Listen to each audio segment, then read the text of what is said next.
আসসালামু আলাইকুম গাইস, সকলে কেমন আছেন? আশা করি সকলে ভালো আছেন। আলহামদুলিল্লাহ আমিও ভালো আছি। তো দেখতে দেখতে আমাদের ছাদ ঢালাইয়ের কাজ শুরু হয়ে গেল।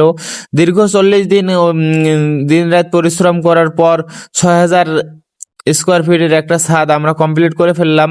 তো আজকে আমাদের ছাদ ঢালাই আমাদের 2 ইউনিট প্রায় হয়ে গেছে।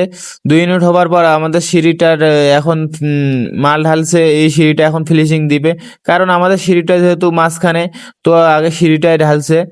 ঢালার পর এই যে রাজমিস্ত্রি ভাই দুইটা সিঁড়িটাতে ফিনিশিং দিতেছে, অনেক সুন্দর করে ফিনিশিং দিতেছে, যাকে বলা হয় নিখুঁতভাবে। তাদের কাজের দক্ষতা অনেক। তারা যে এই ফিনিশিং এর কাজ করে, ওরা নিখুঁতভাবে এই ফিনিশিং করে আর কি।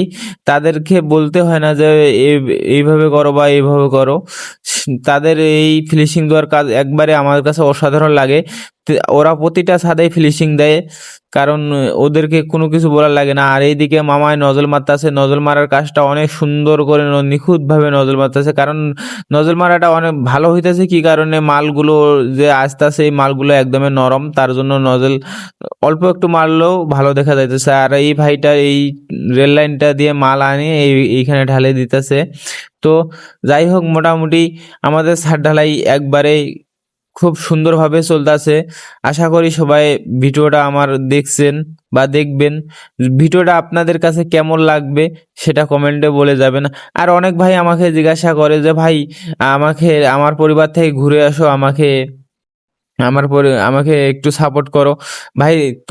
তাদেরকেই বলতাছি যে ভাই, এই ভিডিওটাতে একটা যদি কমেন্ট রাখি যাও, তাহলে এই কমেন্ট ধরে আপনাদের পরিবারে আমি যুক্ত হব, আপনাদের পরিবারে যেয়ে আসবো। কারণ আপনারা যদি কমেন্ট না করেন, আমি কিভাবে আপনাদের সাথে পরিচিত